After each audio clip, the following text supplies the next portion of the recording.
Social Nurse here. Thank you. Thank you so much for stopping by. I appreciate you.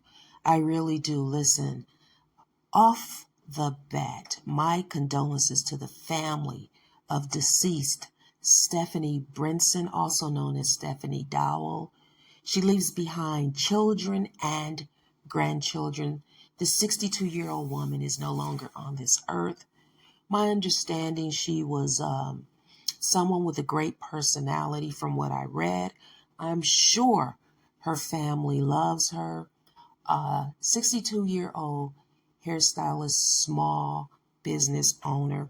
Her life was taken by her incarcerated husband. 54-year-old husband with a horrible criminal past who is accused of taking her life while she was having a conjugal visit with him. I'm referencing the New York Post, but you can find this article elsewhere. I've read different articles about this same situation, but according to the New York Post, David Brinson is a mass murderer that strangled his wife, Stephanie Brinson, Stephanie Dowells, during a conjugal visit at Mule Creek State Prison. David Brinson is 54 years old, serving life, no possibility for parole. He took the life of 4 people during a robbery, right? Listen, may this lady rest in peace. Again, my condolences to her family. They have a GoFundMe set up to assist with burial, but other women can learn from what happened to this lady. She goes in to visit that man, her husband, and she doesn't make it out of there alive. Now, I don't know what convinced her that marrying this man was a good thing to do for herself. These people, listen, women, learn from what happened to this woman. Learn from this, because women they do marry incarcerated men that have done heinous crimes. And then they marry them also when they're out of there, right?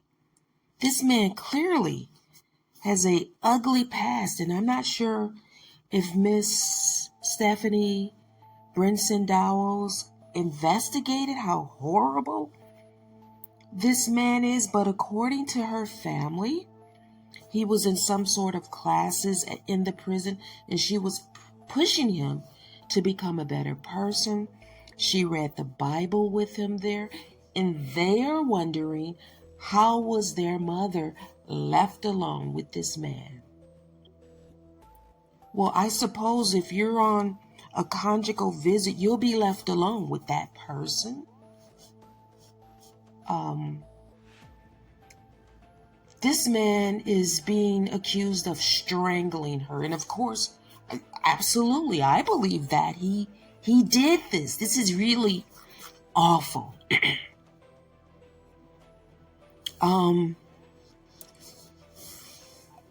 Man, I'm lost for words. This is horrible. This lady's death is being ruled as a homicide. The New York Post used the word throttled, that she had been throttled. And basically, the squeezing of someone's throat is what throttled is. Preventing someone from breathing. I want to be sensitive in talking about this woman's passing, because I believe that she really did believe that she was helping this awful man.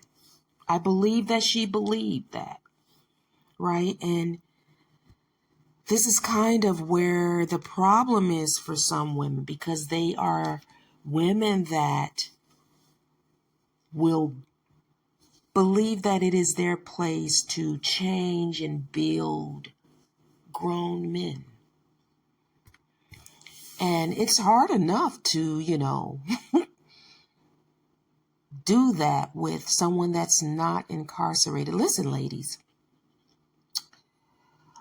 these men that are in prison, of course, they are going to try to put on their best behavior. Listen, when you're in prison for life, you've nothing to do, right? You're going to say that you're a changed person. You're reading the Bible and you're becoming influential in the prison, right?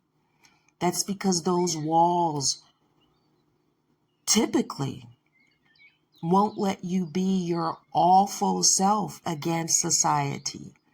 And part of the problem is a decent human being went into an awful atmosphere of four walls with this man privately.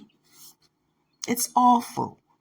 I don't think these people should have this type of visitation. If you've killed someone, you should not be allowed to be alone with your visitor, in my opinion. If I've not mentioned this, her children were wondering, how did this happen, right? So there is some criteria to be able to have a unsupervised visit on the grounds of this prison in a private type apartment. People who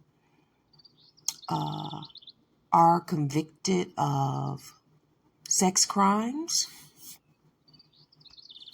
and those that are on death row, they can't have these private visits. But, I think conjugal visits should be banned from prisons. I mean, this is an example of